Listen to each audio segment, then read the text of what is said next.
രണ്ടാഴ്ചയിലധികമായി രാഹുൽ മാങ്കൂട്ടത്തിൽ അദ്ദേഹത്തിൻ്റെ അടൂരിലുള്ള വീട്ടിൽ ആ വീട്ടിൽ തന്നെ ഇരുന്നു കൊണ്ട് പുറത്തിറങ്ങാൻ കഴിയാത്തത്ര വിധം അടച്ചിരിക്കുകയാണ്. പ്രതിഷേധങ്ങളും സഖാക്കളുടെ ഭാഗത്തു നിന്നുള്ള ക്യാമ്പയിനിങ്ങും പ്രതിഷേധങ്ങളും ഈ മാധ്യമ വിചാരണകളും ഒക്കെ രാഹുൽ മാങ്കൂട്ടത്തിലിനെ വല്ലാതെ അലട്ടുന്നുണ്ട്, അയാളെ വല്ലാതെ ഒറ്റപ്പെടുത്തുന്നുണ്ട്. അതിന്റെ ഫലമായിട്ട് ഇപ്പോ വി ഡി സതീശൻ, പ്രതിപക്ഷ നേതാവ് വി ഡി സതീശൻ, അദ്ദേഹമാണ് UDFന്റെ പാർലമെന്ററി പാർട്ടി നേതാവ്. അദ്ദേഹത്തിന് രാജ്യസന്നദ്ധ അറിയിച്ചിരിക്കുകയാണ്. രാജിവെക്കാൻ താൻ തയ്യാറാണെന്നുള്ള കാര്യം Rahul Mamkootathil V D Satheesan അറിയിച്ചിരിക്കുകയാണ്.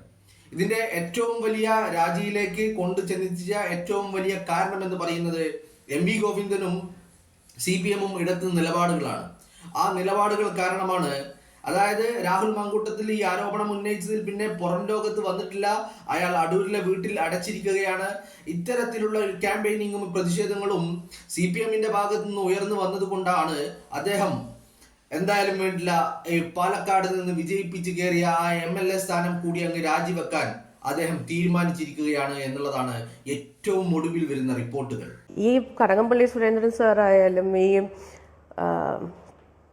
Speaker അദ്ദേഹം ആയിരുന്നാലും തോമസ് ഐസക് സാർ ആണെങ്കിലും, തോമസ് ഐസക് സാറിൻ്റെ അടുത്ത് എൻ്റെ എക്സ് ഹസ്ബൻഡിൻ്റെ ഒരു പേഴ്സണൽ ആവശ്യത്തിന് ഞാനും പിയാറും കൂടി കോൺസുലേറ്റിൽ നിന്ന് പോയപ്പോൾ he calls us up to the second floor and he sits and talks to us in such a way that he is actually giving out signals but he is not direct. മറ്റുള്ളവരെ പോലെ direct അല്ല. But then he's calling me. നമ്മളൊരു ചിട്ടിയുടെ ഒരു കാര്യത്തിന് വേണ്ടിയിട്ട് consul ജനറലൊക്കെ ആയിട്ട് ഹിൽട്ടണിലൊരു ലഞ്ചിനിരുന്നപ്പോൾ he's telling me I take you to Munnar. It's a very beautiful place. Why do he have to take me to Munnar? Thomas Isaac ആണ് പറഞ്ഞത്. അതെ.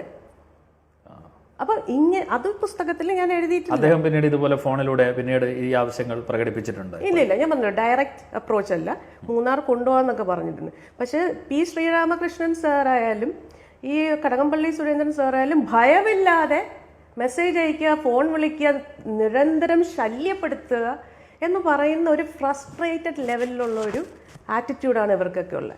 ശിവശങ്കർ സാറിൻ്റെ അടുത്ത് അദ്ദേഹത്തിൻ്റെ ആ പ്രായവും അദ്ദേഹത്തിൻ്റെ ആ മെച്യൂരിറ്റി, അദ്ദേഹത്തിൻ്റെ ആ ഒരു പേഴ്സണാലിറ്റി വെച്ചിട്ട് ഇതിപ്പോ എന്തിനാ നിങ്ങൾ ഇവിടെ കാണിച്ചതെന്ന് ചോദിക്കും. കാണിക്കണ്ടേ പിന്നെ ഇതൊക്കെ അല്ലേ?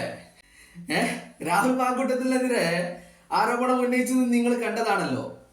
പേരോ തലയും വാലുമില്ലാതെ ആരോപണങ്ങൾ മാത്രമായിരുന്നു, അടിസ്ഥാനരഹിതമായ ആരോപണങ്ങൾ. തെളിവുകൾ ചോദിച്ചപ്പോൾ തെളിവുകളൊക്കെ ഓട്ടോമാറ്റിക് ഡിലീറ്റ് ആയി പോയി എന്നാണ് പറഞ്ഞത്. ഇതിപ്പോഴാ പേരുകൾ വെളിപ്പെടുത്തിക്കൊണ്ട് എല്ലാ സിറ്റുവേഷനുകളും തെളിവുകളും അടക്കം ചൂണ്ടിക്കാണിച്ചുകൊണ്ട് സ്വപ്ന സുരേഷ് കഴിഞ്ഞ മന്ത്രിസഭാ കാലത്ത് തോമസ് ഐസക്കും P. ശ്രീരാമകൃഷ്ണനും അതുപോലെ കടകംപള്ളി സുരേന്ദ്രനൊക്കെ മന്ത്രിയും സ്പീക്കറും ഒക്കെ ആയിരുന്ന കാലത്ത് ഉന്നയിച്ച ആരോപണമാണ്. അതും സോഷ്യൽ മീഡിയകളിലൂടെ ഒന്നുമല്ല കേട്ടോ, നല്ല ഒന്നാന്തരം വാർത്താ മാധ്യമ ചാനലിൽ ഇരുന്നു കൊണ്ട് ചെയ്ത പണിയാണിത്. അപ്പോ അന്ന് സഖാക്കള് എല്ലാവരും ഉറച്ച തീരുമാനമെടുത്തു. അന്ന് തോമസ് ഐസക് മന്ത്രിസ്ഥാനം രാജിവെച്ചു എന്ന് മാത്രമല്ല, അന്ന് MLA സ്ഥാനത്തും കൂടി രാജിവെച്ചു. കടകംപള്ളി സുരേന്ദ്രനും അതേ അവസ്ഥ. അതുപോലെ ശ്രീരാമകൃഷ്ണൻ സ്പീക്കർ സ്ഥാനത്ത് നിന്ന് ഇറങ്ങിപ്പോയി. ഇതൊക്കെയായിരുന്നു അന്നത്തെ ധാർമ്മികത. അവരാണ് ഇന്ന് രാഹുൽ മാങ്കൂട്ടത്തിനെതിരെ ഇത്തരം ധാർമ്മികതയുമായിട്ട് മുന്നോട്ട് വരുന്നത്. ഇവിടെ ഇത് ചർച്ച ചെയ്യുമ്പോൾ, രാഹുൽ മാങ്കൂട്ടത്തിലെ ചർച്ച ചെയ്യുമ്പോൾ ഒപ്പം ഇത്തരത്തിലുള്ള വ്യക്തികളെ ചർച്ച ചെയ്യാതെ പോകുന്നത് എങ്ങനെയാ? അപ്പൊ ഇതൊക്കെ ഒന്ന് കാണിച്ചാലല്ലേ കാര്യങ്ങൾ ഒന്ന് വെടിപ്പാകുകയുള്ളൂ. സഖാക്കളെ, ഞാൻ ആദ്യം പറഞ്ഞത് കേട്ടിട്ട് നിങ്ങൾ എല്ലാവരും അത്രയധികം അങ്ങോട്ട് സന്തോഷിക്കണ്ട. രാഹുൽ രാജിവെക്കില്ല കേട്ടാ. രാഹുൽ രാജിവെക്കില്ല. രാഹുൽ രാജിവെക്കുമെന്ന് നിങ്ങൾ കരുതുന്നുണ്ടെങ്കിൽ നിങ്ങൾക്ക് തെറ്റി. ഇനി നിങ്ങൾ ഒരു കാര്യം കൂടി ഓർത്തോ, മനസ്സിൽ വെച്ചോളൂ. ഈ 15-ാം തീയതി നിയമസഭാ സമ്മേളനം തുടങ്ങുന്നുണ്ടെങ്കിൽ അന്ന് രാഹുൽ മാങ്കൂട്ടത്തിൽ 15-ാം തീയതി നിയമസഭയിൽ ഉണ്ടാകുമെന്നും മാത്രമല്ല, സണ്ണി ജോസഫും VD സതീശനും അടങ്ങുന്ന ബാക്കിയുള്ള മെമ്പർമാർ രാഹുലിനെതിരെ എന്തെങ്കിലും പ്രതിഷേധങ്ങളോ ക്യാമ്പയിനിങ്ങോ ഉണ്ടായിക്കഴിഞ്ഞാൽ അതിനെ നേരിടുക തന്നെ ചെയ്യും. കാരണം നിങ്ങളെ കൂട്ടത്തിലിരിക്കുന്നവൻ രാഹുൽ വിരലില്ലാത്തവനാണെങ്കിൽ നിങ്ങളുടെ കൂട്ടത്തിലിരിക്കുന്നവൻ വലത്തെ കൈ തന്നെ ഇല്ലാത്തവരാണ്. അപ്പൊ അതുകൊണ്ട് രാഹുലിനെ അങ്ങനെ അങ്ങോട്ട് രാജിവെപ്പിക്കാമെന്ന് നിങ്ങൾ വ്യാമോഹിക്കുന്നുണ്ടെങ്കിൽ അത് നിങ്ങൾക്ക് തെറ്റിപ്പോയി എന്നുള്ളതാണ്. പിന്നെ എന്തിനാണ്? ഇതാണ് സഖാക്കളെ നിങ്ങളുടെ ലോജിക്ക്, നിങ്ങളുടെ ധാർമ്മികത, നിങ്ങളുടെ മര്യാദ, നിങ്ങളുടെ സ്ത്രീ സുരക്ഷ. അതാണല്ലോ സ്ത്രീകളുടെ സംരക്ഷണം ഹോൾസെയിൽ ആയിട്ട് ഏറ്റെടുത്തവരാണല്ലോ നിങ്ങൾ. അപ്പൊ നിങ്ങളുടെ സ്ത്രീ സുരക്ഷയുടെ മാതൃക, നിങ്ങളുടെ സ്ത്രീ സംരക്ഷണത്തിന്റെ മാതൃക, അതൊക്കെ ഈ പൊതുജനങ്ങളൊന്ന് കാണട്ടെ, അവരിതൊക്കെ ഒന്ന് കേൾക്കട്ടെ എന്ന് കരുതി തന്നെയാണ് ഇതൊന്ന് പ്ലേ ചെയ്യിപ്പിച്ചത്. ഇനി മറ്റൊരു ഇതിനേക്കാൾ വലിയ സുരക്ഷ നിങ്ങൾ ഒരു സ്ത്രീക്ക് വേണ്ടി, അതും ലോക്കൽ കമ്മിറ്റി അംഗമായിട്ടുള്ള ഒരു വനിതാ സഖാവിന് വേണ്ടി നിങ്ങൾ ഒരു സംരക്ഷണം ഒരുക്കിയിട്ടുണ്ട്. ആ ഒരു സംരക്ഷണത്തിന്റെ ഒരു കഥയുണ്ട്. ആ കഥ കൂടി നിങ്ങളൊന്ന് കേൾക്കണം. പാർട്ടി ഘടകത്തിലെ ഒരു വനിതാ സഖാവ് ഉണ്ടായിരുന്നു. വനിതാ സഖാവ് അവിവാഹിതയാണ്, പക്ഷെ അവർ ഗർഭിണിയായപ്പോൾ ഇത് പാർട്ടി കമ്മിറ്റി ചർച്ചയ്ക്ക് വന്നു. അപ്പോ ഈ വനിതാ സഖാവ് പറഞ്ഞു ഇത് പാർട്ടി സെക്രട്ടറിയാണ് ഇതിന് കാരണക്കാരെന്ന് പറഞ്ഞു. വലിയ ബഹളമായി കമ്മിറ്റിക്കകത്ത്. അപ്പോൾ ഒരു അന്വേഷണ കമ്മീഷനെ വെച്ചു. അന്വേഷണ കമ്മീഷൻ അതെല്ലാം കണ്ടുപിടിച്ചിട്ട് അസംബന്ധവും അടിസ്ഥാനരഹിതവുമായ ഒരു ആരോപണമാണ് എന്ന് പറഞ്ഞ് പാർട്ടിക്കകത്ത് വീണ്ടും ചർച്ച ചെയ്ത് വനിതാ സഖാവിന് ഗർഭമില്ല എന്ന് ഭൂരിപക്ഷ അഭിപ്രായപ്രകാരം തീരുമാനിച്ചു. പാർട്ടി കമ്മിറ്റി തീരുമാനിച്ചാൽ എല്ലാവർക്കും ബാധകമാണ്. പാർട്ടി കമ്മിറ്റി പറഞ്ഞിരിക്കുന്നു ഗർഭമില്ല എന്ന്. പക്ഷേ 6 മാസം കഴിഞ്ഞപ്പോൾ വനിതാ സഖാവ് പ്രസവിച്ചു. ഉടൻ വീണ്ടും കമ്മിറ്റി കൂടിയിട്ട് പാർട്ടി അച്ചടക്കം ലംഘിച്ചതിന് വനിതാ സഖാവിനെ പുറത്താക്കാൻ തീരുമാനിച്ചു. എങ്ങനെ ലോക്കൽ കമ്മിറ്റി അംഗമായ വനിതാ സഖാവ് പാർട്ടി സെക്രട്ടറിയുമായുള്ള ബന്ധത്തിൽ അവർ ഗർഭിണിയാകുന്നു. പീഡിപ്പിച്ചതൊന്നല്ല കേട്ടോ, കാരണം രണ്ടുപേരുടെയും സമ്മതത്തോടു കൂടി നടന്ന കാര്യമാണ്.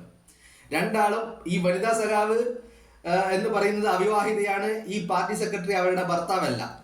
എന്നിരുന്നാലും അവർ തമ്മിലുള്ള ബന്ധങ്ങളുടെ അടിസ്ഥാനത്തിൽ എന്താകുന്നു? വനിതാ സഖാവ് ഗർഭിണിയാകുന്നു. ഗർഭിണിയായി പാർട്ടി സെക്രട്ടറിയാണ് ഉത്തരവാദി എന്ന് വനിതാ സഖാവ് വിളിച്ചു പറയുന്നു. അങ്ങനെ വിളിച്ചു പറഞ്ഞപ്പോൾ പാർട്ടി ഒരു അന്വേഷണം നടത്തുന്നു. ഈ അന്വേഷണത്തിൽ അന്വേഷണ കമ്മീഷൻ കണ്ടെത്തുന്നത് വനിതാ സഖാവ് ഗർഭിണിയല്ല എന്ന് കണ്ടെത്തുന്നു. അങ്ങനെ പാർട്ടി തീരുമാനിക്കുകയാണ് വനിതാ സഖാവ് അങ്ങനെ ഗർഭിണിയല്ല, അത് അസംബന്ധമാണ് വിളിച്ചു പറഞ്ഞിരിക്കുന്നത്. വനിതാ സഖാവ് ഗർഭിണിയാണ്, തന്റെ വയറ്റിൽ ഒരു കുഞ്ഞ് വളരുന്നുണ്ട് എന്നുള്ള കാര്യം വനിതാ സഖാവിന് മാത്രമല്ലേ അറിയുള്ളൂ. 6 മാസം കഴിയുമ്പോൾ അന്വേഷണമൊക്കെ കഴിഞ്ഞ് അന്വേഷണം നടന്ന് ഇത് വനിതാ സഖാവ് ഗർഭിണിയാണെന്ന് പറഞ്ഞു അന്വേഷണം നടക്കാൻ ഒരു 2 മാസം കഴിഞ്ഞു. അന്വേഷണം ഒക്കെ 2 മാസം നീണ്ടുപോയി. അങ്ങനെ റിപ്പോർട്ട് വന്നത് 2 മാസത്തിന് ശേഷമാണ്.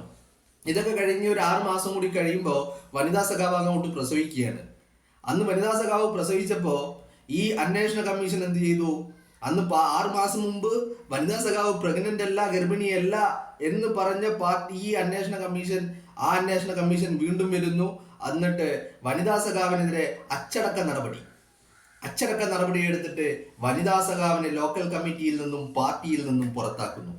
ഉത്തരവാദിയായ ആൾ പാർട്ടി സെക്രട്ടറി ആയിട്ട് വീണ്ടും തുടരുന്നു. ഇതാണ് CPM-ന്റെ സംരക്ഷണം, സ്ത്രീ സുരക്ഷ.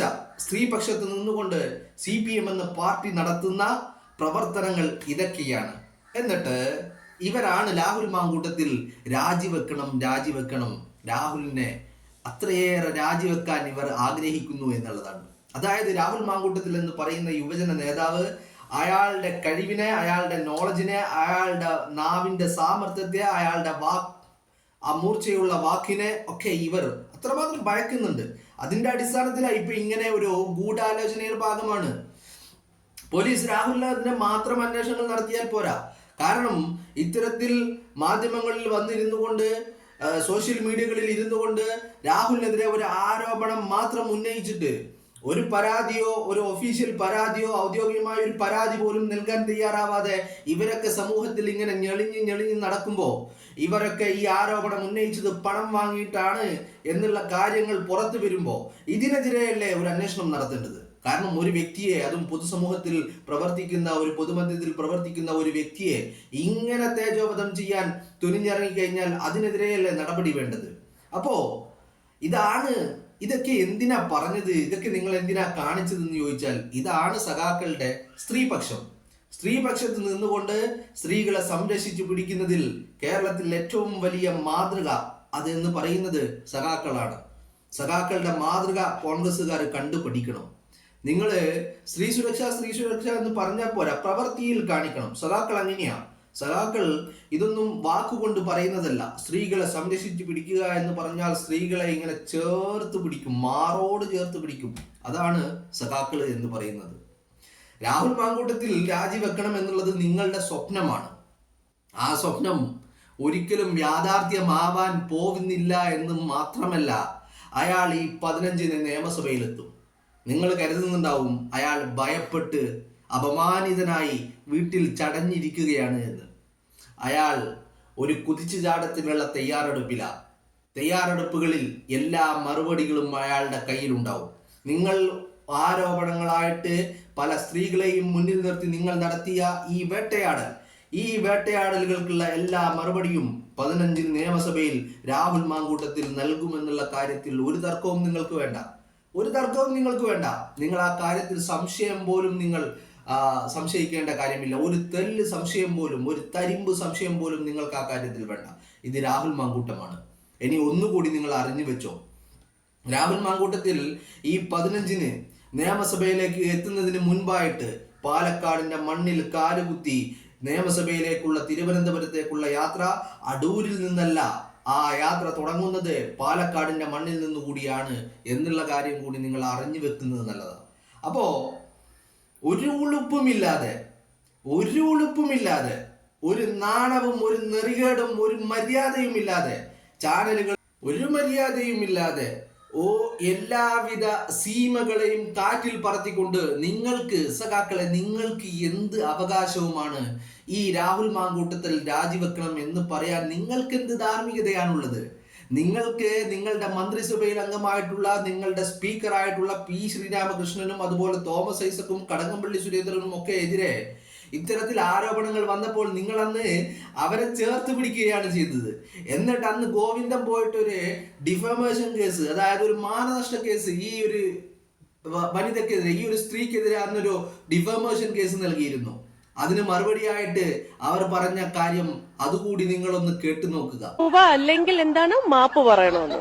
ഞാൻ ഒരിക്കൽ കൂടി ജനിക്കണം മിസ്റ്റർ ഗോവിന്ദൻ, ഞാൻ മാപ്പ് പറയണമെങ്കിൽ. ഇതാണ് നിങ്ങളെ MV ഗോവിന്ദന് നിങ്ങളുടെ മന്ത്രിമാർക്കെതിരെ, നിങ്ങളുടെ MLA-മാർക്കെതിരെ, നിങ്ങളുടെ സ്പീക്കർക്കെതിരെ ഒക്കെ ആരോപണം ഉന്നയിച്ച സ്ത്രീക്കെതിരെ നിങ്ങൾ മാനനഷ്ട കേസ് കൊടുത്തപ്പോൾ അവരുടെ മറുപടി ഇതാണ്. ഇനി ഈ ആരോപണങ്ങളൊക്കെ വന്നിട്ട് വർഷങ്ങൾ എത്രയായി? നിങ്ങൾക്ക് ഈ മാനനഷ്ട കേസ് കൊടുത്ത കേസ് എന്തായി? നിങ്ങൾക്ക് 1 കോടി രൂപ ലഭിച്ചോ? അതല്ലെങ്കിൽ ഈ സ്ത്രീ വന്നിട്ട് നിങ്ങളോട് മാപ്പ് പറഞ്ഞോ? ഇല്ലാലോ. ആ കേസ് എവിടെ എത്തിയില്ലാലോ. അപ്പോ നിങ്ങളാണ് ഇത്തരത്തിൽ എന്ത് ചെയ്യുന്നത്? സ്ത്രീകളുടെ ഹോൾസെയിൽ സംരക്ഷകർ നിങ്ങളാണ് എന്നുള്ള കാര്യം നമ്മുടെ കേരളത്തിലെ മലയാളികളെ സംബന്ധിച്ചിടത്തോളം വളരെ വളരെ വലിയ അഭിമാനമാണ്. നിങ്ങളാണ് മാതൃക, അല്ലേ? എന്തടോ നാണവും മാനവും ഇല്ലാത്ത നാറികളെ.